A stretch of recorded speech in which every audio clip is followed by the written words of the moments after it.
Hello students, ಇವತ್ತಿನ ವಿಡಿಯೋದಲ್ಲಿ second PUC English grammar ಗೆ ಸಂಬಂಧಿಸಿ ಒಂದು ಕ್ವೆಶ್ಚನ್ ಅನ್ನು ಡಿಸ್ಕಷನ್ ಮಾಡೋಣ. ಇವತ್ತಿನ ಕ್ವೆಶ್ಚನ್ ಪೇಪರ್ ದೊಳಗೆ ಅದರ ಕ್ವೆಶ್ಚನ್ ನಂಬರ್ 31 ಇರುತ್ತದೆ. ಈ ಕ್ವೆಶ್ಚನ್ ಈ ರೀತಿ ಇದೆ. Read the following passage and make notes by drawing and filling the boxes given below. 8 boxes ಇರ್ತಾವ. ಒಂದು ಬಾಕ್ಸ್ ತುಂಬಿದ್ರೆ ಹಾಫ್ ಮಾರ್ಕ್ ಇರ್ತದೆ, ಕರೆಕ್ಟ್ ಆನ್ಸರ್ ಆದ್ರೆ ಅಂದ್ರೆ 4 ಮಾರ್ಕ್ಸ್ ಆಗುತ್ತೈತಿ. ಒಂದು ಗಮನದಲ್ಲಿರಲಿ, ಇದು 2015 ದಾಗಿಂದ ಕ್ವೆಶ್ಚನ್ ಪೇಪರ್. 2024 ತನಕ ಹೀಗೆ ಬಂತು. 2024 ಮುಗಿದ ನಂತರ 2025 ಒಂದು ಸ್ವಲ್ಪ ಚೇಂಜ್ ಆಗಿದೆ. ಏನಾಗಿದೆ ಅಂದ್ರೆ, ಇದು ಒಂದು ಏನು ಸೆಲೆಕ್ಟೆಡ್ ಪ್ಯಾರಾಗ್ರಾಫ್ ಇರ್ತದಲ್ಲ, ಇದನ್ನು ಸಣ್ಣದು ಕೊಡ್ತಾರೆ. ಇಲ್ಲೇನೋ 8 ಬಾಕ್ಸ್ ಕೊಡ್ತಾರೆ. ಇವತ್ತಿನ ದಿವಸ 8 ಬಾಕ್ಸ್ ಇರ್ತವೆ. 8 ಬಾಕ್ಸ್ ಈ ರೀತಿ ಇರ್ತವೆ. ಈ 8 ಬಾಕ್ಸ್ ಮೊದಲಿದ್ದವು. ಇವಾಗ ಏನ್ ಮಾಡ್ತಾರೆ ಅಂದ್ರೆ 4 ಬಾಕ್ಸ್ಗಳನ್ನ ಕೊಡ್ತಾರೆ. ಪ್ಯಾರಾಗ್ರಾಫ್ ಸ್ವಲ್ಪ ಸ್ಮಾಲರ್ ಮಾಡ್ತಾರ. ಬಾಕ್ಸಿಸ್ 4 ಕೊಡ್ತಾರ. ಅಂದ್ರೆ ಒಂದು ಬಾಕ್ಸ್ ತುಂಬಿದರೆ ಹಾಫ್ ಮಾರ್ಕ್ ಅಂತೆ. ಟೋಟಲ್ 2 ಮಾರ್ಕ್ಸ್ ಕ್ವಶನ್ ಇದು ಇವತ್ತು. 4 ಮಾರ್ಕ್ಸ್ ಕ್ವಶನ್ ಅಲ್ಲ, 2 ಮಾರ್ಕ್ಸ್ ಕ್ವಶನ್ ಇರ್ತದೆ. ಮತ್ತೆ ನಾನೇನ್ ಮಾಡೀನಿ ಅಂತಂದ್ರೆ, ಇವು 2015 ದಾಗಿಂದ ನಾ ಬಿಡಿಸ್ಕೊಂತ ಬಂದೀನಿ. ಇಲ್ಲದ ನೋಡ್ರಿ, ಏಪ್ರಿಲ್ 2015.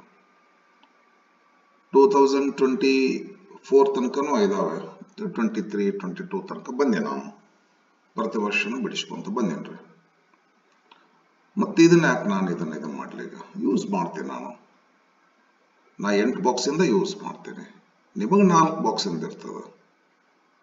4 ಬಾಕ್ಸ್ ನೀವು ತೊಂಬರಿ. ನಾನು 8 ಬಾಕ್ಸ್ ಇಂದ ಮಾಡ್ತೇನೆ.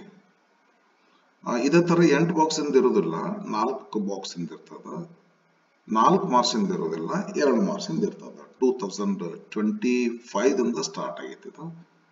ಮತ್ ಮುಂದೆ ಏನ್ ಚೇಂಜ್ ಆಗುತ್ತೋ ಇದೇ ಇರ್ತೈತೋ. 2025 ಮಾತ್ರ ಇದೆ ಅಂತ ತಿಳ್ಕೊಂಡು ಈಗ ಆಲ್ರೆಡಿ ಬಂದಿದೆ, ಸರ್ಕ್ಯುಲರ್ ಬಂದಿದೆ ಗೌರ್ಮೆಂಟ್ ದಿಂದ. ಅದಕ್ಕೆ ನಾವು ಹಳೆ ಕಾಲದೊಳಗ 4 ಮಾರ್ಕ್ಸ್ ಮಾಡ್ತಿದ್ವಿ. ಇವತ್ತಿನ ಕಾಲದೊಳಗ ಇದನ್ನ 2 ಮಾರ್ಕ್ಸ್ ಮಾಡಬೇಕಾಗಿದೆ. ವಿದ್ಯಾರ್ಥಿಗಳೇ, ಈ ಕ್ವಶನ್ ಅನ್ನ ಬಿಡಿಸುವಂತ ಸಂದರ್ಭದಲ್ಲಿ ನಾವು ಒಂದಿಷ್ಟು ಇದಕ್ಕೇನು ಗ್ರಾಮರ್ ಗಿಮರ್ ಏನ್ ಬೇಕಾಗಿರೋದಿಲ್ಲ. ಇದಕ್ಕೆ ಕೊಟ್ಟದ್ದು ಪ್ಯಾಸೇಜ್ ಅಲ್ಲ, ಇದು ಮೀನಿಂಗ್ ಆಗಬೇಕು. ಇದು ಕೊಟ್ಟದ್ದು ಪ್ಯಾಸೇಜ್ ಇರ್ತದಲ್ಲ, ಇದು ಮೀನಿಂಗ್ ಆಗ್ಬೇಕು. ಸಾಕಾಗ್ತೈತಿ. ಏನ್ ಮಾಡ್ಕೋಬೇಕಂತಂದ್ರೆ, ಈ ಲೈನ್ ಅದಾವಲ್ಲ, ಈ ಲೈನ್ ಓದ್ಬೇಕ್ರಿ. ಇಲ್ಲದ ನೋಡು, the term resource is derived from French ಅಂತ ಇದೆ. ಕ್ವಶನ್ ಹೆಂಗ್ ಬಿಡಿಸ್ಬೇಕು ಅಂತ ಹೇಳ್ತೇನ್ರಿ. ಬಹುತೇಕ ನೋಡ್ತೇನೆ, ಇದು ಕ್ವಶನ್ಸ್ ಭಾಳ ಅದಾವಲ್ಲ, ಹಾಗಾಗಿ ಮುಂದಿನ ವಿಡಿಯೋದಲ್ಲಿ ಹಿಂಗೆ ಹೇಳ್ತೇನೆ ಇಲ್ಲೋ, ಅಥವಾ ಹೇಳಿದ್ರು ಹೇಳ್ಬೋದ್ರಿ. ಈ ಕ್ವಶನ್ ನ ಬಿಡಿಸೋ ರೀತಿ, ಆನ್ಸರ್ ಬರೆಯೋ ರೀತಿ ಹೇಗಂದ್ರೆ, ವಿದ್ಯಾರ್ಥಿಗಳೇ, ಒಂದು ಟ್ರಿಕ್ ಅನ್ನ ನಾವು ಯೂಸ್ ಮಾಡಬೇಕು. ಏನ್ ಮಾಡ್ತಾರ ಅವರು ಅಂತಂದ್ರೆ, ಈ ಒಂದು ಸೆಂಟೆನ್ಸ್ ಇಲ್ಲಿಂದ ಇಲ್ಲಿವರೆಗೂ ಇರ್ತದಲ್ಲ, ಇಲ್ಲಿ ತನಕ ಇದೆ. ಇವ್ರು ಏನ್ ಮಾಡ್ತಾರ ಅಂತಂದ್ರ, ಈ ಸೆಂಟೆನ್ಸ್ ಒಳಗ ಒಂದು ಅರ್ಧದಷ್ಟು, ಒಂದು ಮುಕ್ಕಾಲ್ ಭಾಗದಷ್ಟು ಅಥವಾ ಕಾಲ್ ಭಾಗದಷ್ಟು ಏನ್ ಮಾಡ್ತಾರಂದ್ರ, ಇಲ್ಲಿ ನೋಡ್ರಿ, ನಾನು ಕರ್ಸರ್ ಕೆಲಸ ಮಾಡ್ತದ, ಇಲ್ಲಿ ಕೊಡ್ತಾರ ಒಂದಿಷ್ಟು. ಇದಕ್ಕ ಕ್ಲೂ ಅಂತಾರ್ರಿ. ಈ ಕ್ಲೂ ಏನಿರುತ್ತಂದ್ರೆ ವಿದ್ಯಾರ್ಥಿಗಳೇ, ಈ ಸೆಂಟೆನ್ಸ್ ಒಳಗೆ ಒಂದು ಅರ್ಧ ಭಾಗ ಇರ್ತದ. ಆದರೆ ಕರೆಕ್ಟ್ ಆಗಿ ಟು ಬಿ ವರ್ಬ್ ಅವೆಲ್ಲ ಇರುವುದಿಲ್ಲ. ಕ್ಲೂ ಅಂದ್ರೆ ಅಷ್ಟೇ ಅಲ್ರಿ. ಕ್ಲೂ ಅಂದ್ರೆ ಪೂರ್ಣ ಸೆಂಟೆನ್ಸ್ ಹೆಂಗಿರ್ತದ. ಏನ್ ಮಾಡ್ಬೇಕಂದ್ರೆ ಒಂದು ಸೆಂಟೆನ್ಸ್ ನಾವು ಓದ್ಕೋತ ಬರ್ಬೇಕು. ಮತ್ತಿದು ಸೀಕ್ವೆನ್ಸಿಯಲ್ ಆರ್ಡರ್ನಾಗ ಇರ್ತದ. ಅಂದ್ರೆ ಫಸ್ಟ್ ಏನೋ ಬಂದಿರ್ತೈತಲ್ಲ, ಫಸ್ಟ್ ಲೈನ್ ಮ್ಯಾಟ್ರ್ ಇಲ್ಲಿರ್ತದ್ರಿ. ನೆಕ್ಸ್ಟ್ ಏನ್ ಬಂದಿರ್ತದಲ್ಲ, ನೆಕ್ಸ್ಟ್ ಲೈನ್ ಮ್ಯಾಟ್ರ್ ಹೆಂಗಿರ್ತದ. ಇದು 95% ಅಷ್ಟು. ಒಂದು 5% ನಷ್ಟು ಏನ್ ಮಾಡ್ತಾರ ಅಂತಂದ್ರೆ ಸೀಕ್ವೆನ್ಸಿಯಲ್ ಆರ್ಡರ್ನ ತಪ್ಪಿಸ್ತಾರೆ. ಈಗ ಫಸ್ಟ್ ಬರುವಂತದ್ದು ಫಸ್ಟ್ ಕೊಟ್ಟು, ನೆಕ್ಸ್ಟ್ ಎರಡನೇದು ಬರುವಂತದ್ದು ಎರಡನೇದು ಕೊಡ್ಲಾರ್ದೆ ಲಾಸ್ಟ್ ಬರುವಂತದ್ದು ಎರಡನೇದು ಕೊಡಬಹುದು. ಅದಕ್ಕೋಸ್ಕರ ಇದನ್ನ ಓದ್ಕೊಂಡೇ ಮಾಡಬೇಕು. ಏನೋ ಒಂದು ಟ್ರಿಕ್ ಅಂತ ಹೇಳಿದ್ನಲ್ಲ, ಟ್ರಿಕ್ ಏನಂದ್ರೆ ಇಲ್ಲೊಂದು ಅರ್ಧಮರ್ಧ ಸೆಂಟೆನ್ಸ್ ಇಲ್ಲಿ ಒಂದು ಅರ್ಧಮರ್ಧದಷ್ಟು ಇಲ್ಲಿ ಕ್ಲೂ ಆಗಿ ಕೊಡ್ತಾರೆ ವಿದ್ಯಾರ್ಥಿಗಳೇ. ಕ್ಲೂ ಆಗಿ ಕೊಡ್ತಾರ. ಇಲ್ಲ ಐತ್ ನೋಡಿ, ಇದು ಕ್ಲೂ. ನೀ ಏನ್ ತುಂಬಬೇಕಿಲ್ಲೇ ಅಂತ ತಿಳ್ಕೊಂಡು, ನೀವು ಇಲ್ಲಿ ಏನ್ ತುಂಬಬೇಕು ಅಂತ ತಿಳ್ಕೊಂಡು ಈ ಕ್ಲೂ ಓದಿದ್ರೆ ನಿಮಗೆ ಗೊತ್ತಾಗ್ತೈತಿ. ಈ ಕ್ಲೂ ಎಲ್ಲಿರುತ್ತಂದ್ರೆ ಇಲ್ಲಿರ್ತದೆ. ಇಲ್ಲೇ ಈ ಸೆಂಟೆನ್ಸ್ ನ ಒಂದು ಅರ್ಧಮರ್ಧ ಭಾಗವನ್ನ ಈ ಕ್ಲೂ ಕೊಟ್ಟಿರ್ತಾರ, ಉಳಿದ ಅರ್ಧ ಭಾಗವನ್ನ ತುಂಬಾಕ ನಿಮಗೆ ಬಾಕ್ಸ್ ಕೊಟ್ಟಿರ್ತಾರ. ನಾವು ಹೆಂಗ ತಿಳ್ಕೊಬೇಕಂದ್ರೆ ಈ ವರ್ಡ್ಸ್ ಅದಾವಲ್ಲ, ಯಾವ ಲೈನ್ ದಲ್ಲಿ ಬಂದಾವು ನೋಡ್ಬೇಕ್ರಿ. ಟರ್ಮ್, ರಿಸೋರ್ಸ್, ಡಿರೈವ್ಡ್ ಫ್ರಾಮ್ ಅಂತ ಐತಿ ನೋಡ್ರಿ. ಟರ್ಮ್, ರಿಸೋರ್ಸ್, ಡಿರೈವ್ಡ್ ಫ್ರಾಮ್ ಅಂತ ಐತಿಲ್ರಿ. ಹಾಗಾದ್ರ ಇಲ್ಲಿ ಮಾಟ ಬಂದೈತಿ. ಹಾಗಾದ್ರ ಬಾಕ್ಸ್ನಾಗ ನಾವೇನ್ ತುಂಬುದು ಬರ್ತಂದ್ರ ಅದ್ರ ಮುಂದಿನ ವರ್ಡ್ ಅನ್ನ ತುಂಬುದು ಬಾಕ್ಸ್ನಾಗ ಬರ್ತೈತಿ. ಯೂಸುವಲಿ ಹಿಂಗಿರ್ತೈತ್ರಿ. ಹಳೆ ಕಾಲದೊಳಗ 10th ಕ್ಲಾಸಿಗೆ ಇರ್ತಿತ್ತು ಒಂದು ಕ್ವಶನ್. ಹೆಂಗಿರ್ತೈತಂದ್ರ ಯಾವುದೋ ಒಂದು ಲೆಸನ್ ದಿಂದ ಒಂದು 4 ಲೈನ್ಗಳನ್ನ ಸೆಲೆಕ್ಟ್ ಮಾಡಿ ಕೊಡ್ತಿದ್ರು. 4 ಮಾರ್ಕ್ಸಿನ ಕ್ವಶನ್ ಇರ್ತಿತ್ರಿ. ಆ 4 ಮಾರ್ಕ್ಸಿನ ಸೆಂಟೆನ್ಸ್ ಹೆಂಗಿರ್ತವಂದ್ರ ಲೈನು ಯಾವುದೋ ಒಂದು ಲೆಸನ್ ದಿಂದ ಸೆಲೆಕ್ಟ್ ಮಾಡಿ ಕೊಟ್ಟಿರ್ತಿದ್ರು. ಅರ್ಧ ಲೈನ್ ಕೊಟ್ಟಿರ್ತಿದ್ರು, ಮುಂದ ಅರ್ಧ ಲೈನ್ ಗ್ಯಾಪ್ ಬಿಟ್ಟಿರ್ತಿದ್ರು. Fill up the incomplete sentences and make them complete ಅಂತ ಇರ್ತಿತ್ತು ಕ್ವಶನ್. ಅಂದ್ರ ಆ ಸೆಂಟೆನ್ಸ್ ಅನ್ನು ಓದಿದ ತಕ್ಷಣ ನಿನಗ ಟೆಕ್ಸ್ಟ್ ಬುಕ್ ನಾಗ ಎಲ್ಲಿ ಬಂದೈತಿ, ಯಾವ ಲೆಸನ್ ಬಂದೈತಿ, ಆ ಸೆಂಟೆನ್ಸಿನ ಮುಂದಿನ ಭಾಗ ಏನೈತಿ ಅಂತ ತಿಳ್ಕೊಂಡು ನಿಮಗ್ ಗೊತ್ತಿರ್ಬೇಕು. ಹೆಂಗ್ ಗೊತ್ತಿರ್ಬೇಕು, ಯಾವಾಗ ಗೊತ್ತಾಗುತ್ತಂದ್ರೆ ಟೆಕ್ಸ್ಟ್ ಬುಕ್ ರಿಪೀಟೆಡ್ಲಿ ಓದ್ದಾಗ ಗೊತ್ತಾಗ್ತೈತಿ. ನೀವೇನ್ ಮಾಡ್ಬೇಕಾಗ್ತಿತ್ತು, ಟೆಕ್ಸ್ಟ್ ಬುಕ್ ಅನ್ನ ರಿಪೀಟೆಡ್ಲಿ ಓದಿದ್ರು ಅಂತಂದ್ರೆ ಒಂದು ಒಳ್ಳೆ ರೀತಿ ಕ್ವಶನ್ ಅದು ನಮ್ಗೆ ಅನ್ಸಿದ ಮಟ್ಟಿಗೆ. ಅಂದ್ರೆ ಹಾಫ್ ಸೆಂಟೆನ್ಸ್ ಅವ್ರು ಕೊಡ್ತಿದ್ರು, ರಿಮೈನಿಂಗ್ ಹಾಫ್ ಸೆಂಟೆನ್ಸ್ ನಾವು ನೆನಪು ಮಾಡ್ಕೊಂಡು ಎಲ್ಲೇ ಬಂದಿದೆ ಇದು, ಯಾವ ಲೆಸನ್ ಬಂದೈತಿ ಅಂತ ತಿಳ್ಕೊಂಡು ಆ ಸೆಂಟೆನ್ಸ್ ನ ಓದಿದ್ದು ನೆನಪು ಮಾಡ್ಕೊಂಡು ರಿಮೈನಿಂಗ್ ಹಾಫ್ ಸೆಂಟೆನ್ಸ್ ನಾವು ಬರಿಬೇಕಾಗ್ತಿತ್ತು. ವಿದ್ಯಾರ್ಥಿಗಳು ಎಕ್ಸಾಕ್ಟ್ಲಿ ಅದೇ ಟೈಪ್ ಕ್ವಶನ್ ಇದು. ಸೆಂಟೆನ್ಸಿನ ಹಾಫ್ ಪೋರ್ಷನ್, ಒಂದು ಪಾರ್ಷಿಯಲ್ ಒಂದು ಇದನ್ನ ಒಂದು ಸೆಂಟೆನ್ಸ್ ಅನ್ನ ಕ್ಲೂ ಆಗಿ ಕೊಡ್ತಾರ. ರಿಮೈನಿಂಗ್ ಪಾರ್ಷಿಯಲ್ ಇರ್ತೈತಲ್ರಿ, ಸಾಮಾನ್ಯವಾಗಿ ಹಿಂಗ ಇರ್ತೈತಿ. ಅದನ್ನ ನಾವು ಈ ಬಾಕ್ಸ್ನಾಗ ತುಂಬೋದಿರ್ತದ. ಉದಾಹರಣೆ ಇಲ್ಲ ನೋಡಿದೆ. Term, resource, derived from. Term, resource, derived from ಏನೈತಿಲ್ಲ ವರ್ಡ್, ಫ್ರೆಂಚ್ ಅಂತ ಐತಿಲ್ಲ, ಫ್ರೆಂಚ್ ಅಂತ ತುಂಬೋದಿರ್ತದ. And it means tools ಅಂತ ಐತಿಲ್ಲ, ಟೂಲ್ಸ್ ಅಂತ ಈ ಬಾಕ್ಸ್ ನ ತುಂಬಬೇಕಾಗ್ತೈತಿ. ಸರಿನಾ? ನಿಮಗೆ ಗೊತ್ತಾಯ್ತು ಅಂತ ಅನ್ಕೋತೇನೆ.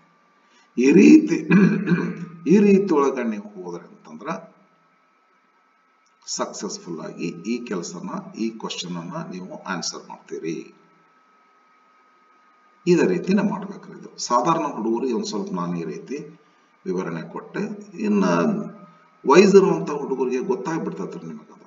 ವೈಸ್ ಇರುವಂತ ಹುಡುಗರಿಗೆ ನೀವು ಫಾಸ್ಟ್ ಆಗಿರ್ತೀರಲ್ಲ, ಹಿಂಗಾಗಿ ನಿಮ್ಗೆ ಗೊತ್ತಾಗ್ತೈತಿ. ಇದು ನಾನೆಲ್ಲರನ್ನೂ ಲೆಕ್ಕದಲ್ಲಿಟ್ಟು ಹೇಳ್ಬೇಕಾಗ್ತೈತಿಲ್ಲ, ಸಾಧಾರಣ ಹುಡುಗನ ಲೆಕ್ಕದಲ್ಲಿಟ್ಟು.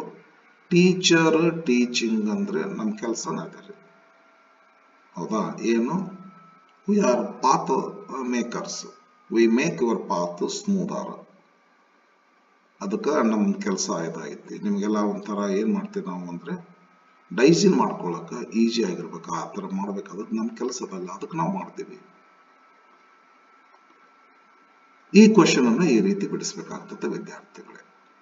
ಮತ್ತು ನೀವು ಆನ್ಸರ್ ಬಿಡಿಸೋ ರೀತಿ ಹೇಳ್ತೀರಿ ನೋಡಿ, ನೀವು ಇದೇನು ಬರಿಬೇಕಾದಂಥದ್ದಿಲ್ಲ. ಕ್ವಶನ್ ಅನ್ನು ಕರೆಕ್ಟ್ ಆಗಿ, ಇದು ಕ್ವಶನ್ ನಂಬರ್ 1 ಅಂತ ಬಿದ್ದಿದೆ ವಿದ್ಯಾರ್ಥಿಗಳೇ. ಇದು ಹಳೆ ಕ್ವಶನ್ ಪೇಪರ್ ಅನ್ನೋ ಕ್ವಶನ್ ನಂಬರ್.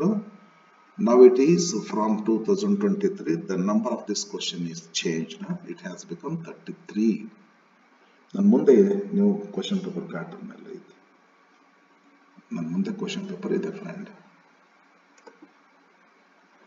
33 ಆಗಿದೆ ಕ್ವಶನ್ ನಂಬರ್. ಇದು ಹೆಡ್ಡಿಂಗ್ ಹಿಂಗೆ ಇರ್ತದ, read the following passage and make notes by drawing and filling the boxes given below ಅಂತ ಇರ್ತೈತ್ರಿ.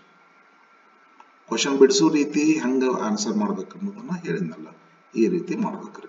ಅರ್ಧ ಲೈನು ಇಲ್ಲಿ ಕೊಟ್ಟಿರ್ತಾರ, ರಿಮೈನಿಂಗ್ ಅರ್ಧ ಲೈನ್ ನಾವು ತುಂಬೋದಿರ್ತೈತಿ. ಸಾಮಾನ್ಯವಾಗಿ ಈ ನನ್ನ ಮಾತುಗಳು ನಿಮಗೆ ಒಂದು 90% ನಿಮಗೆ ಹೆಲ್ಪ್ ಮಾಡ್ತಾವ್ರಿ.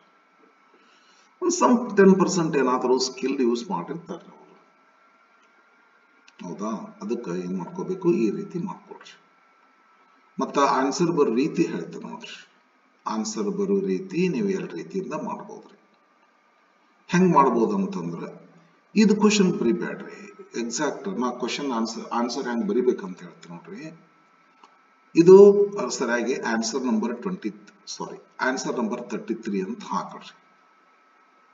ಆನ್ಸರ್ ನಂಬರ್ 33 ಅಂತ ಹಾಕಿ ಬಂದ್ಬಿಟ್ರಿ ಅಷ್ಟು. ಇವ್ರೇನ್ ಡಯಾಗ್ರಾಮ್ ಹಾಕ್ಯಾರಲ್ಲ, ಡಯಾಗ್ರಾಮ್ ಹಾಕ್ರಿ. ಬಾಕ್ಸೇಜ್ ಹೆಂಗ್ ಕೊಟ್ಟಾರ ಹಂಗ ಬಾಕ್ಸೇಜ್ ಹಾಕ್ರಿ. ಕ್ಲೂಸ್ ಏನ್ ಕೊಟ್ಟಾರ ಎಕ್ಸಾಕ್ಟ್ಲಿ ಕ್ಲೂಸ್ ಹಾಗೆ ಹಾಕ್ರಿ, ಹೌದಾ? ಈ ರೀತಿ ಇದು ಕ್ವಶನ್. ಅದು 8 ಬಾಕ್ಸಸ್ ಇರ್ತಾವ್ರಿ. ಎಕ್ಸಾಕ್ಟ್ಲಿ ಹಿಂಗ್ ಹಾಕ್ರಿ. ಈ ಪ್ಯಾರಾಗ್ರಾಫ್ ಬರಿಬೇಡ್ರಿ, ಬರಿಬಾರ್ದ್ರಿ. ಸಾಧಾರಣ ಹುಡುಗರು ಎಷ್ಟು ಹೇಳಿದ್ರು ಗೊತ್ತಾಗುದಿಲ್ಲ, ಸುಮ್ಮನೆ ಟೈಮ್ ವೇಸ್ಟ್. ಇದನ್ನೆಲ್ಲ ಬರ್ಕೊಂತ ಕೊಡ್ತಾರೆ. ಇದೆಲ್ಲ ಯಾಕೆ ಬರಿಬೇಕ್ರಿ? ಪ್ಯಾರಾಗ್ರಾಫ್ ಬರಿಬಾರ್ದು. ಎಕ್ಸಾಕ್ಟ್ ಆನ್ಸರ್ ನಂಬರ್ 33 ಅಂತ ಹಾಕ್ರಿ. ಇದನ್ನ ಬರೆದು, ಇದು 33 ಅಂತ ಬರೆದ ತಕ್ಷಣ ಈ ತರ ಬಾಕ್ಸ್ ಹಾಕ್ರಿ. ಇದೇನು ಇದಕ್ಕೆ ಫ್ಲೋ ಚಾರ್ಟ್ ಅಂತಾರೆ. ಇದಕ್ಕೆ ಚಾರ್ಟ್, ಇದು ಒಂದು ಚಾರ್ಟ್ ಫ್ಲೋ ಆಗ್ತಿರ್ತೈತಿಲ್ಲ, ಅದು 1 by 1 ಅಂತ ಇದಕ್ಕೆ ಫ್ಲೋ ಚಾರ್ಟ್ ಅಂತ ಕರೀತಾರೆ. ಈ ಫ್ಲೋ ಚಾರ್ಟ್ ನೊಳಗ ಹುಷಾರಿ ಬಾಕ್ಸಸ್ ಇರ್ತಾವಲ್ರಿ, ಈ ಬಾಕ್ಸಿಗೆ ನಂಬರ್ ಕೊಟ್ಟಿರ್ತಾರ್ರಿ. ಈ ನಂಬರ್ ಅನ್ನ ಸರಿಯಾಗಿ ಬರಿಬೇಕು. ಬಾಕ್ಸ್ ನಂಬರ್ 1, ಬಾಕ್ಸ್ ನಂಬರ್ 2, 3, 4, 5, 6, 7, 8 ಹಳೆ ಕಾಲದೊಳಗ. ಇವತ್ತಿನ ಕಾಲದೊಳಗ 1, 2, 3, 4. ಒಂದು ರೈಟ್ ಆನ್ಸರ್ಗೆ ಹಾಫ್ ಮಾರ್ಕ್. 4 ಬಾಕ್ಸಸ್ ಕೊಟ್ಟಿರ್ತಾರ, 2 ಮಾರ್ಕ್ಸ್ ಕ್ವಶನ್. ಇದು ಇವತ್ತು ಆನ್ಸರ್ ಏನ್ ಮಾಡ್ಕೋಬೇಕ್ರಿ ನೀವು, ಇಲ್ಲಿ ತುಂಬೇಕ್ರಿ. ಇಲ್ಲೇ ಏನ್ ತುಂಬ್ತೀರಿ, ಫ್ರೆಂಚ್ ಅಂತ ತುಂಬ್ತಾರೆ. ಇಟ್ ಮೀನ್ಸ್ ಟೂಲ್ಸ್ ಅಂತ ಒಂದು ಶಬ್ದ ತುಂಬ್ತಾರೆ. ಈ ರೀತಿ ಮಾಡ್ಕೋಬೇಕು. ಇದು ಒಂದು ರೀತಿ ಆನ್ಸರ್ ಬಿಡಿಸುವಂತ ಸ್ಟೈಲ್ ಇದು. ಮತ್ತು ಒಂದೊಂದ್ಸಾರಿ ಕೆಲವು ವಿದ್ಯಾರ್ಥಿಗಳು ಏನ್ ಮಾಡ್ತಾರ ಅಂತಂದ್ರ, ಈ ಬಾಕ್ಸ್ ಅನ್ನ ಹಾಕೋದೇ ಇಲ್ಲ. ಇದೆಲ್ಲ ಡ್ರಾಯಿಂಗು, ಪೆನ್ಸಿಲ್ ಬಾಕ್ಸ್ ಲೇಟ್ ಆಗತ್ರಿ ನಮಗೆ ಅಂತಾರ. ಮತ್ತೇನ್ ಮಾಡ್ತಾರ ಅಂತಂದ್ರ, ಎಕ್ಸಾಕ್ಟ್ ಆನ್ಸರ್ ನಂಬರ್ 33 ಅಂತಾರ. ಆನ್ಸರ್ ನಂಬರ್ 33 ಅಂದು ಇಲ್ಲೇ ಆನ್ಸರ್ ನಂಬರ್ 33 1, 2, 3, 4, 5, 6, 7, 8 ಅಂತ ನಂಬರ್ ಹಾಕೊಂತಾರ ಒಂದ್ ಸೈಡ್ಗೆ. 1ನೇ ಬಾಕ್ಸ್ ನಲ್ಲಿ ಏನ್ ಆನ್ಸರ್ ತುಂಬಬೇಕು, ಆ 1ದ ಮುಂದೆ ಆ ಆನ್ಸರ್ ನ ಬರ್ಬೇಕು. ನಂಬರ್ 1 ಫ್ರೆಂಚ್, ನಂಬರ್ 2 ಕೆಳಗೊಂದು ಬರೀತಾರೆ ಟೂಲ್ಸ್. ಇದು ಬಾಕ್ಸ್ ಸರ್ ಅಂದ್ರೆ ಬಾಕ್ಸ್ ಬರೆಯೋದೇ ಇಲ್ಲ ಅವರು.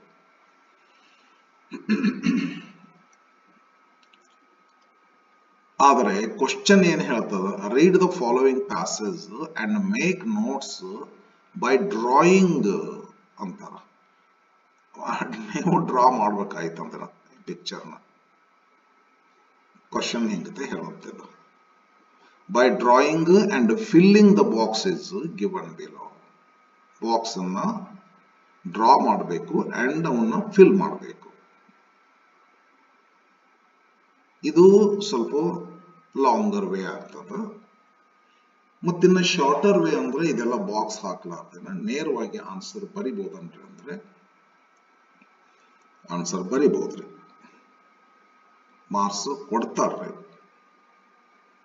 ಆದರೆ ಈ ನಂಬರ್ ಅದಲ್ರಿ, ಹುಷಾರಾಗಿ ನಂಬರ್ ಹಾಕಿ. ಇವನ್ ಬಾಕ್ಸ್ ಹಾಕಿದಾಗೂ ಕೂಡ ನಂಬರ್ ಮರಿಬೇಡ್ರಿ.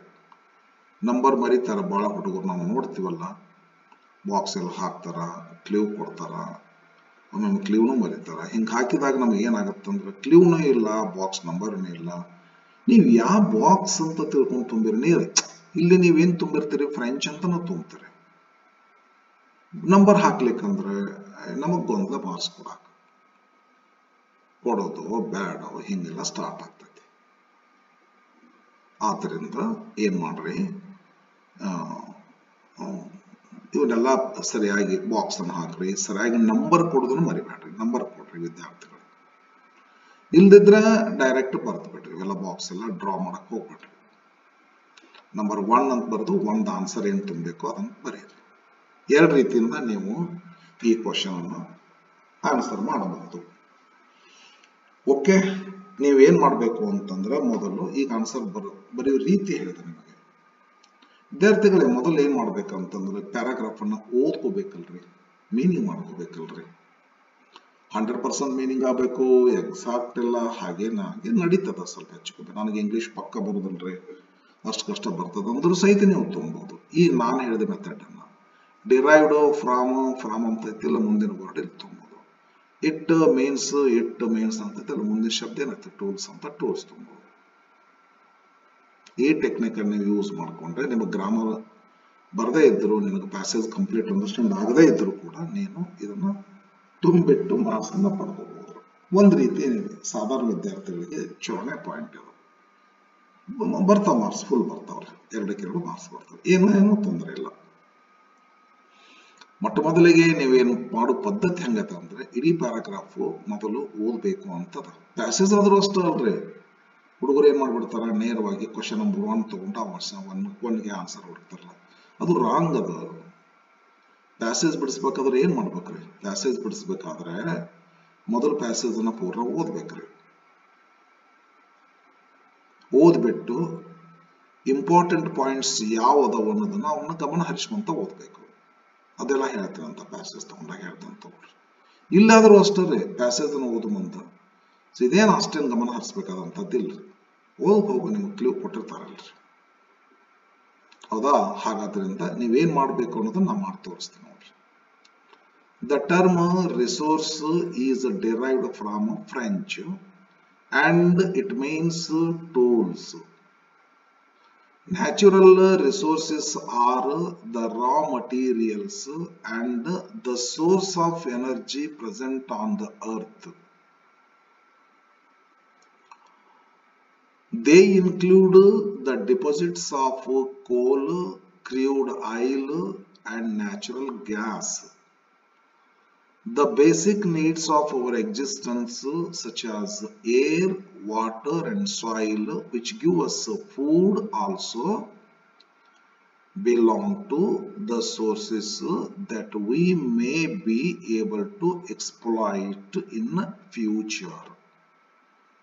ಓಕೆ ವಿದ್ಯಾರ್ಥಿಗಳೇ, ಒಂದೊಂದು ಸಾರಿ ನಿಮಗೆ ಅವರು ಕ್ವಶನ್ ಕೊಡುವವರು ನಿಮಗೆ ಹೆಲ್ಪ್ ಮಾಡ್ತಾರ. ವಿದ್ಯಾರ್ಥಿಗಳಿಗೆ ಕಠಿಣ ಮಾಡ್ಬೇಕನ್ನುವಂತ ಇಂಟೆನ್ಷನ್ ಇರೋದು ಕಡಿಮೆ ರೀ. ಏನಾದರೂ ಸ್ಮೂತ್ ಮಾಡ್ಕೊಡೋಣ, ಹುಡುಗರು ರಿಸಲ್ಟ್ ಕ್ಲಿಯರ್ ಮಾಡ್ಕೊಳ್ಳಿ ಅಂತ ತಿಳ್ಕೊಂಡು ಸ್ಮೂತ್ ಇರ್ತದ ಕ್ವಶನ್. ಒಂದೇನ್ ಮಾಡ್ತಾರ ಅಂದ್ರೆ ಅವರು ವಿದ್ಯಾರ್ಥಿಗಳು ಇಲ್ಲಿ ಕೊಟ್ಟಾರ ನೋಡ್ರಿ, ಬಾಕ್ಸ್ ಹಿಂಗತೆ ಕೊಡ್ತಾರ. ಈ ರೀತಿ ಸೈಡ್ ಬೈ ಸೈಡ್ ಬಾಕ್ಸ್ ಕೊಡುವಂತ ಪ್ರಸಂಗ ಬೇಕಂತಲೇ ಕೊಡ್ತಾರ ಅವರು. ಯಾವಾಗ ಕೊಡ್ತಾರ ಅಂತಂದ್ರ ಇಲ್ಲಿ 2-3 ಮಟೀರಿಯಲ್, 2-3 ಒಂದು ವಸ್ತುಗಳೊಂದು ಲಿಸ್ಟ್ ಬರ್ತದೆ ಇಲ್ಲಿ ಕಾಮ ಹಾಕಿ. Coal, crude oil and natural gas ಹಿಂಗತೆ ಸಮಟೈಮ್ಸ್ 2, 3 ಏನ್ ಬರ್ತಾವಲ್ಲ ಹಿಂಗ ಬರ್ತಾವ್ರಿ ಕಾಮ ಹಾಕಿ. ಒಂದ ಲೈನ್ದೊಳಗನ ಮೂರು ಬರ್ತಾವ್ರಿ. 3 ಇನ್ಫಾರ್ಮೇಶನ್ ಕಾಮ ಇಡ್ತಾ ಬರ್ತೈತಿ. ಅವಾಗ ಏನ್ ಮಾಡ್ತದ ಸಾಮಾನ್ಯವಾಗಿ ನೀವು ತಿಳ್ಕೊಬೇಕ್ರಿ. ಈ 3 ಸೀರಿಯಲ್ ಬಂದವಿಲ್ರಿ, ಈ 3 ಸೀರಿಯಲ್ ಬಾಕ್ಸ್ನಾಗ ಇವು ಬರ್ತಿರ್ತಾವೆ 100% ಬರ್ತಾವ ಅಂತ ಹೇಳಕ್ಕಾಗಲ್ಲ. 99.9 ಅಂದ್ರೂ ಅಡ್ಡಿ ಇಲ್ಲ, ಬರ್ತಾವೆ. ಆ ಉದ್ದೇಶದಿಂದ ಹಂಗತೆ ಕೊಟ್ಟಿರ್ತಾರೆ. ಇಲ್ಲೊಂದು 2 ಮಾಡ್ಯಾರ ನೋಡ್ರಿ. ಇಲ್ಲೇ ಆಯಿಲ್ ಏನದಲ್ಲ, ಕೋಲು, ಕ್ರೂಡ್ ಆಯಿಲ್, ನ್ಯಾಚುರಲ್ ಗ್ಯಾಸ್ ಇಲ್ಲಿ ಬರೋ ಮಾಡ್ಯಾರ. ನಾ ಹೇಳಿಲ್ಲ ನಿಮ್ಗೆ, ಅದು ಹಂಗ ಸುಮ್ಮನೆ ಹೇಳಿದ ಒಂದು ಸ್ಕಿಲ್ ಅದು. ಇಲ್ಲಿ ಏನ್ ಮಾಡ್ತಾರಪ್ಪ ಅಂದ್ರ ಇಲ್ಲಿ ಅದ ನೋಡ್ರಿ, ಏರ್, ವಾಟರ್, ಸಾಯಿಲ್ ಅಂತದಲ್ಲ, ಅವು ಇಲ್ಲಿ 3 ಬರುವಂಗ ಮಾಡ್ತಾರೆ. ಈ ರೀತಿ ಮಾಡ್ತಾರೆ. ಒಂದೊಂದ್ಸಾರಿ ಇನ್ನೂ ನಿಮ್ಗೆ ಹೆಲ್ಪ್ ಮಾಡ್ತಾರ. ಏನ್ ಮಾಡ್ತಾರ ಅಂತಂದ್ರ, ಈ 3 ವರ್ಡ್ಸ್ ಇರ್ತಾವಲ್ರಿ, ಇಲ್ಲ ಕೋಲ್, oil, crude oil, natural gas ಅಂತ ಇರ್ತಾವಲ್ಲ, ಇದ್ರೊಳಗೆ ಒಂದು ಅವರೇ ತುಂಬಿರ್ತಾರೆ ಯಾವ್ದಾರ ಒಂದು ಬಾಕ್ಸ್ ಅನ್ನು. ಇಲ್ಲೇ 3 ನಿಮಗ್ ತುಂಬಾಕ್ ಕೊಡ್ತಾರ, 4 ಅವರೇ ಕೊಟ್ಬಿಡ್ತಾರ. ಫಾರ್ ಎಕ್ಸಾಂಪಲ್ ಏನಂತಂದ್ರೆ, ಈ ಕೋಲು, ಕ್ರೂಡ್ ಆಯಿಲ್, ನ್ಯಾಚುರಲ್ ಗ್ಯಾಸ್ ಇದು ತುಂಬಾಕಾಗತ್ತೆ. ನಿಮ್ಗೆ ಸ್ವಲ್ಪ ಹೆಲ್ಪ್ ಮಾಡಕ್ಕೆ ಏನಂತಂದ್ರ, ಮಧ್ಯದಲ್ಲಿ ಇರ್ತಕ್ಕಂಥದ್ದು ವರ್ಡ್ ಯಾವ್ದೈತಿ, ಕ್ರೂಡ್ ಆಯಿಲ್ ಇತ್ತಿಲ್ಲ, ಕ್ರೂಡ್ ಆಯಿಲ್ ಅಂತ ಇಲ್ಲಿ ತುಂಬಿಡ್ತಾರೆ ತಾವೇ. ಹಾಗಾದ್ರೆ ಕ್ರೂಡ್ ಆಯಿಲ್ ಇಲ್ಲಿ ಐತಿ ಅಂದ್ರೆ ಅದಕ್ಕಿಂತ ಮುಂಚಿನ ವರ್ಡ್ ಅನ್ನ ಇಲ್ಲಿ ತುಂಬ್ರಿ, ಅದಕ್ಕಿಂತ ನಂತರದ ವರ್ಡ್ ಅನ್ನ ಇಲ್ಲಿ ತುಂಬ್ರಿ ಅಂತ ಮೀನಿಂಗ್ ಅದು. ನೀವು ಅನ್ಕೊಂಡಿರಿ ಮತ್ತೆ ಹಾಗಾದ್ರೆ ಸರ್ ಒಂದು ಬಾಕ್ಸ್ ಮತ್ತೆ ಕಡಿಮೆ ಆತಲ್ರಿ ಅಂತಂದ್ರೆ ಮತ್ತೊಂದು ಬಾಕ್ಸ್ ಎಲ್ಲರೂ ಕ್ರಿಯೇಟ್ ಮಾಡಿರ್ತಾರ್ರಿ.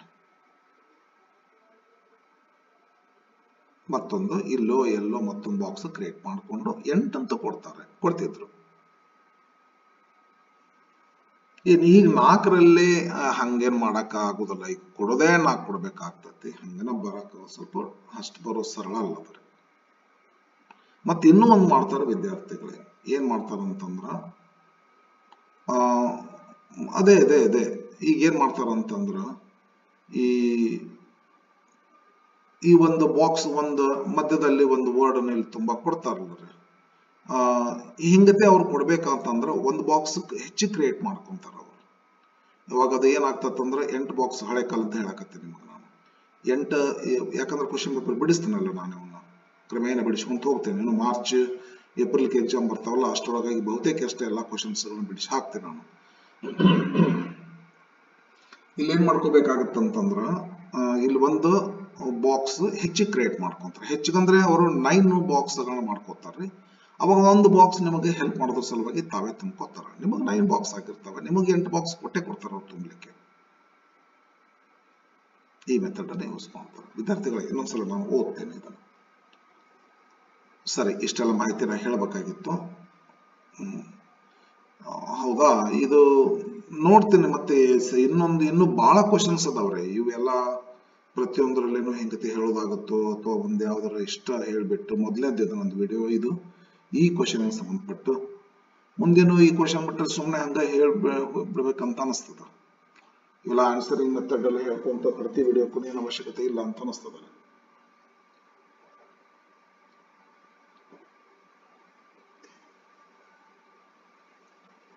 ನೋಡ್ತೀನಿ ನಾವು ಬರೀ ವಿದ್ಯಾರ್ಥಿಗಳೇ. The term resource is derived from French and it means tools. Natural resources are the raw materials and the source of energy present on the earth. They include the deposits of coal, crude oil and natural gas. 3 ವರ್ಡ್ಸ್ಗಳು serial ಬಂದಿರ್ತಾವಿಲ್ರಿ, ನೀವು ಚಕ್ನ ತಿಳ್ಕೊಂಡ್ಬಿಡ್ಬೇಕ್ರಿ. Guarantee ಇದ್ರ ಮೇಲೆ ಬಾಕ್ಸ್ಗಳಿಗೆ ಇದ್ದೇ ಇರ್ತಾವ. 3 box ಇರ್ತಾವ್ರಿ. ಒಂದೊಂದ್ ಸಾರಿ ಏನ್ ಮಾಡ್ತಾರ, ಯಾವ್ದಾರ ಒಂದು ಫಸ್ಟ್, ಮಿಡ್ಲ್, ಲಾಸ್ಟ್ ಒಂದು ಬಾಕ್ಸ್ ನ ಅವ್ರು ತುಂಬಿಟ್ಟು ನಿಮಗೆ ಇನ್ನೂ ಹೆಲ್ಪ್ ಮಾಡ್ತಾರೆ. The basic needs of our existence such as air, water and soil which give us food also belong to resources that we may be able to exploit in future. Idu material. Clue ಏನಾಯ್ತ್ರಿ? Term resource derived from number 1 French. It means number 2 illada nodri tools antale, tools. Second ಏನದ resources of energy present on the earth deposits 3 ಬರ್ತಾವ್ರಿ. I include deposits of ಇಲ್ಲದ ನೋಡ್ರಿ energy. ಇದು deposits of energy ಮ್ಯಾಗ ಹೇಳ್ಯಾರ energy ಅಂತ ಬಂದಿರ್ತಾವ್ರಿ. ಇಲ್ಲಿ ಅಲ್ಲಿ ಬಂದದ resources derived from it means natural resource material energy ಅಂತ ಇಲ್ಲದ ನೋಡ್ರಿ. ಹೌದಾ? ದೇ ಇನ್ಕ್ಲೂಡ್ ಡೆಪಾಸಿಟ್ಸ್ ಆಫ್ ಇಲ್ಲದ ನೋಡ್ರಿ ಡೆಪಾಸಿಟ್ಸ್ ಅಂತ ನೋಡ್ರಿ. ಡೆಪಾಸಿಟ್ಸ್ ಯಾವ್ಯಾವ deposits? Coal, crude oil, natural gas. Coal, crude oil, natural gas ತುಂಬಬೇಕ್ರಿ ಅದನ್ರಿ. ಹಿಂಗ್ರಿ ತುಂಬೋದು ಇದನ್ನ. ಮುಂದೇನದಲ್ಲ, the basic needs of our existence such as air, water and soil. Basic needs of existence ಕ್ಲೀವ್ ಅಂದ್ರೆ ಮತ್ತಷ್ಟೇ ಸಂಪೂರ್ಣ ಸೆಂಟೆನ್ಸ್ ಹೆಂಗಿರ್ತೈತ್ರಿ. ಬೇಸಿಕ್ ನೀಡ್ಸ್ ಅಂತ ಐತಿಲ್ರಿ ಇಲ್ಲಿ. Yes, basic needs of our existence. Basic needs of our existence ಇದ್ದಂಗೆ ಇದ್ರ ಇನ್ಕಂಪ್ಲೀಟ್ ಸ್ಟೇಟ್ಮೆಂಟ್ ಇರ್ತೈತಿ. ಇಲ್ಲಿ ಕಂಪ್ಲೀಟ್ ಏನೈತಿ ನೋಡ್ರಿ, such as air, water and soil. ಇಲ್ಲಿಗೆ ನಿಲ್ಬೇಕಾಗ್ತೈತಿ. ಏರ್, ವಾಟರ್ ಅಂಡ್ ಸಾಯಿಲ್ ಈ ರೀತಿ ಆನ್ಸರ್ ಮಾಡ್ಬೇಕಾಗ್ತೈತಿ. ಪ್ಯಾಸೇಜ್ ನೊಳಗಾದ್ರೆ ಏನ್ ಮಾಡ್ತೀರಿ, 1 ಲೈನು 2 ಲೈನು ಹೆಚ್ಚಿಗೆ ಬರಿತೀರಿ. ಮಾರ್ಕ್ಸ್ ನಾವು ಕೊಡ್ತೀವಿ ಅನಿವಾರ್ಯ. 1 ವರ್ಡ್ ಬರಿಬೇಕಾದ್ರೂ 2-3 ಸೆಂಟೆನ್ಸ್ ಬರಿತೀರಿ. ನಾವೇನ್ ಮಾಡ್ತೀವಿ, ಮರ್ಸಿಫುಲ್ ಆಗಿ ನೀವು ಬರೆದ 2-3 ಸೆಂಟೆನ್ಸ್ ಒಳಗ ನಮಗ್ ಬೇಕಾಗಿರೋ 1 ವರ್ಡ್ ಇದ್ರೆ ಸಾಕು, ಮಾರ್ಕನ್ನ ಕೊಡ್ತೇವ್ರಿ. ಆದ್ರೆ ಇಲ್ಲಿ ಹಂಗ ಬರೋದಿಲ್ಲ ವಿದ್ಯಾರ್ಥಿಗಳೇ. ಇಲ್ಲೇನಿದ್ರು ಅಕ್ಯುರೇಸಿ ಮೇಂಟೈನ್ ಮಾಡ್ಬೇಕಾಗ್ತೈತಿ. ಪದ್ಧತಿ ಹಿಂಗದಾರೆ, ಹೇಳಿಕ್ ಆಗೋದಿಲ್ಲ. ಇಲ್ಲೇನ್ ಮಾಡ್ಬೇಕಾಗ್ತೈತಿ, ನೀವು ಫ್ರೆಂಚ್ ಅಂತ ವರ್ಡ್ ಒಂದೇ ತುಂಬೇಕು. ಟೂಲ್ಸ್ ಅನ್ನೋ ವರ್ಡ್ ಒಂದೇ ತುಂಬೇಕ್ರಿ. ನಾವಿಲ್ಲ ಒಂದೊಂದೇ ವರ್ಡ್ ಎಕ್ಸಾಕ್ಟ್ ಒಮ್ಮೆ 2-3 ವರ್ಡ್ ಬರ್ಬೋದ್ರಿ. ಅಲ್ಲಿ 2 ಅಥವಾ 3 ವರ್ಡ್ ಏನದ ಅದನ್ನಷ್ಟೇ ತುಂಬಬೇಕಾಗ್ತದ. 1 ವರ್ಡ್ ಫಸ್ಟ್ ತುಂಬುವಂಗಿಲ್ಲ. ಅಂದ್ರೆ ಪ್ರೀವಿಯಸ್ ಲೈನ್ ನಲ್ಲಿ ಬಂದಿರತಕ್ಕಂಥದ್ದು 1 ವರ್ಡ್ ಹೆಚ್ಚಿಗೆ ತುಂಬಾರ್ದು, ಲೇಟರ್ ಆಗಿ ಬರ್ತಕ್ಕಂಥ 1 ವರ್ಡ್ನ ಹೆಚ್ಚಿಗೆ ತುಂಬಾರ್ದು. ಹೇಳಿಕ್ ಆಗೋದಿಲ್ಲ. ಅಕಸ್ಮಾತ್ ಅಂತ ತಪ್ಪು ನೀವೇನಾದ್ರೂ ಮಾಡಿದ್ರೆ ಟೀಚರ್ ಮರ್ಸಿಫುಲ್ ಇದ್ದಾಗ ಕೊಡ್ಬೋದು ಮಾರ್ಕ್ಸ್. ಒಬ್ಬೊಬ್ರು ಏನ್ ಮಾಡ್ತಾರ, ಇಲ್ಲ ಹುಡುಗರು ವಿದ್ಯಾರ್ಥಿಗಳು ಮಾಡೋ ರೀತಿ ತಪ್ಪದು, ಅವರಿಗೆ ಸರಿಯಾಗಿ ತಿಳಿದಲ್ಲಿ ಯಾವ್ದು ತುಂಬಬೇಕಂತ ತಿಳ್ಕೊಂಡು ಆದ್ದರಿಂದ ಮಾರ್ಕ್ ಕೊಡಕ್ ಬರುದಿಲ್ಲ ಅಂತಾರೆ ಕೆಲವು ಟೀಚರ್ಸ್. ಆದ್ರಿಂದ ನೀವೇನ್ ಮಾಡ್ಕೋಬೇಕು, ನಿಮ್ಮ ಹುಷಾರದೊಳಗೆ ನೀವು ಇರಬೇಕು. ಅಕ್ಯುರೇಟ್ ತುಂಬಬೇಕು. ನೀವು ಅಲ್ಲಿ ಬಂಗಾರ ತೂಕ ಮಾಡ್ದಂಗ್ರಿ.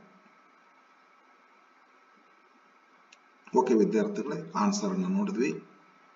ಇಲ್ಲೊಂದ್ ಸ್ವಲ್ಪ ಇದು ನೋಡ್ರಿ, ಆನ್ಸರ್ನ ಮಾಡಿಬಿಟ್ಟಿನಿ. ಇಲ್ಲಿ ಆನ್ಸರ್ ನಿಮಗೆ ಕೊಟ್ಟಿನಿ, ಕಾಣಿಸಿ ನಮಗೆ. ಫ್ರಾಮ್ ಅದಲ್ಲ, ಒಂದನೇದ್ದು ಆನ್ಸರ್ನ ಹಿಂಗೆ ಬರ್ತೇನೆ. ನಾನೇನು ಬಾಕ್ಸ್ ಹಾಕಿಲ್ರಿ. ಮತ್ತೆ ಯಾಕೆ ಬಾಕ್ಸ್ ಹಾಕ್ಬೇಕು? ನಾನು ಯಾಕೆ ಹಾಕಬೇಕು? ನೀವು ಬೇಕಾದ್ರೆ ಪರೀಕ್ಷೆದೊಳಗೆ ಹಾಕ್ಕೊಟ್ರಿ, ನಾನು ಹಾಕಿಲ್ಲ. ನಾನೇ ಇರ್ಬೇಕು ಸರ್. ನಾವು ಹಿಂದೆ ಬರೆದ್ರೆ ಬರಿಬೋದು ಸರ್, ಬರಿಬೋದು ವಿದ್ಯಾರ್ಥಿಗಳೇ. ಇದು ವಿದ್ಯಾರ್ಥಿಗಳು ಮಾತ್ರ ಸಂಬಂಧಪಡ್ತೈತಲ್ರಿ ಇದು. ಈಗ ಎಲ್ಲ ಕ್ಯಾಟಗರಿ ಪೀಪಲ್ ಇದನ್ನ ನೋಡೋದು ಕಡಿಮೆ. ಇದನ್ನ ಯಾಕೆ ನೋಡ್ತಾರೆ? ನೋಡೋದಿಲ್ಲ. ಯಾರು ಪರೀಕ್ಷೆಗೆ ಹೋಗೋರು ಇರ್ತಾರ, ಸೆಕೆಂಡ್ ಇಯರ್ ವಿದ್ಯಾರ್ಥಿಗಳು, ಅವ್ರು ಇದನ್ನ ನೋಡ್ತಾರೆ. ಭಾಳ ಫಸ್ಟ್ ಇಯರ್ ವಿದ್ಯಾರ್ಥಿಗಳು ನೋಡ್ಬೋದು. ನಮಗೆ ಸೆಕೆಂಡ್ ಇಯರ್ ಸ್ವಲ್ಪ ಸರಳ. ಫಸ್ಟ್ ಇಯರ್ ನೋಡ್ಬೋದಲ್ರಿ. ಅಂದ್ರೆ ಫಸ್ಟ್ ಇಯರ್ ಇದ್ದಾಗನೇ ಇಂಥವೆಲ್ಲ ನೋಡಿ ಇಟ್ಕೊಂಡ್ರಿ ಅಂದ್ರೆ ಸೆಕೆಂಡ್ ಇಯರ್ ಬಂದಾಗ ನಿಮಗೆ ಈಸಿ ಆಗಿಬಿಡ್ತೈತಿ. ಫಸ್ಟ್ ಇಯರ್ 4 ಮಾರ್ಕ್ಸ್ ಕಮ್ಮಿ ಆದ್ರೆ ನಡೀತೈತ್ರಿ. ಸೆಕೆಂಡ್ ಇಯರ್ ಆ 4 ಮಾರ್ಕ್ಸಿಗೆ 8 ಮಾರ್ಕ್ಸ್ ನೀವು ಪಡ್ಕೋಬೇಕಂದ್ರೆ ಫಸ್ಟ್ ಇಯರ್ ಇದ್ದಾಗ ಒಂದು ಸ್ವಲ್ಪ ಸೆಕೆಂಡ್ ಇಯರ್ ಓದ್ತಿರ್ಬೇಕು. ಒಂದೇದೇನದಲ್ಲ, ಏನದಲ್ಲ ಇದು, it's from French means tools present on the earth deposits coal, crude oil, natural gas. ಮತ್ತು ಇನ್ನೊಂದು ನಿನಗೆ ಮಾಹಿತಿ ಇದ್ದದ್ದು ಹಿಂದಕ್ಕಿತ್ತಪ್ಪ. ಏನಂದ್ರೆ ಇಲ್ಲಿ ಕೋಲ್, ಕ್ರೂಡ್ ಆಯಿಲ್, ನ್ಯಾಚುರಲ್ ಗ್ಯಾಸ್ ಅಂತದಲ್ರಿ. ಈ ಆನ್ಸರ್ಗಳು ಬರೆಯುವಾಗ ಅಕಸ್ಮಾತ್ ಈ ನಂಬರ್ ಏನಾದರೂ ಹೆಚ್ಚು ಕಡಿಮೆ ಆದ್ರೆ ಅಂದ್ರ 3ನೇದ್ದು ನೀನು ಕೋಲ ತುಂಬಬೇಕಲ್ಲ, ಅಲ್ಲಿ ಏನಾದ್ರೂ ಕ್ರೂಡ್ ಆಯಿಲ್ ತುಂಬಿದೆ. 4ನೇದ್ದು ಕ್ರೂಡ್ ಆಯಿಲ್ ತುಂಬಬೇಕಾದಲ್ಲೇ ನೀನು ನ್ಯಾಚುರಲ್ ಗ್ಯಾಸ್ ತುಂಬಿದೆ.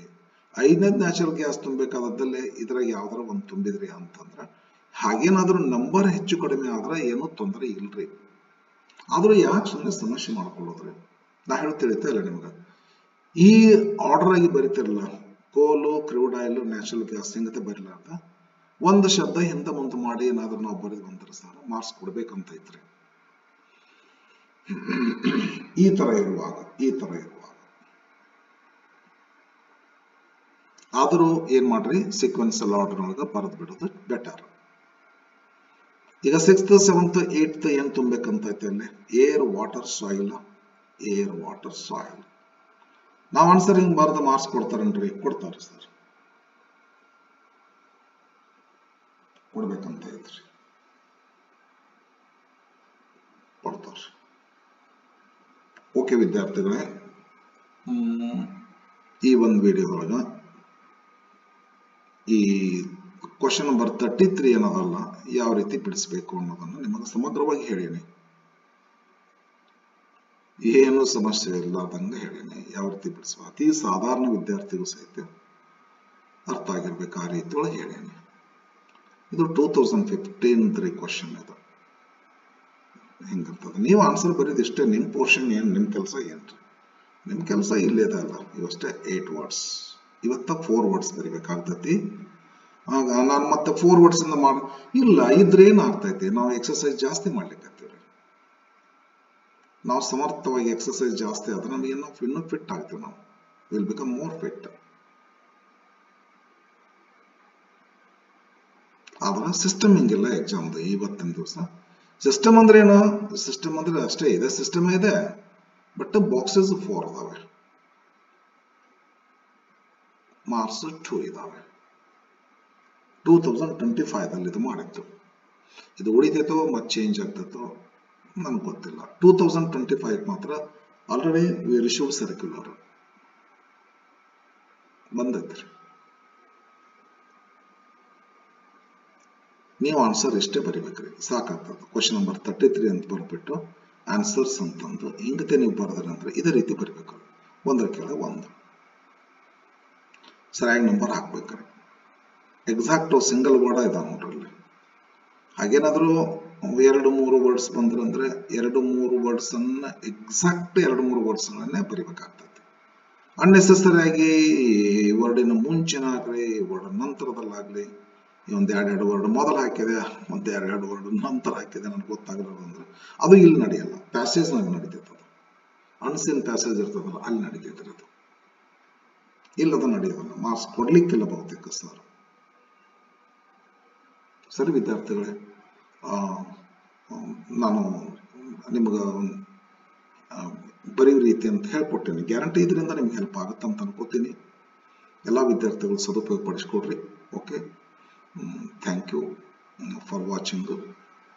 Let's see in the next video. Bye.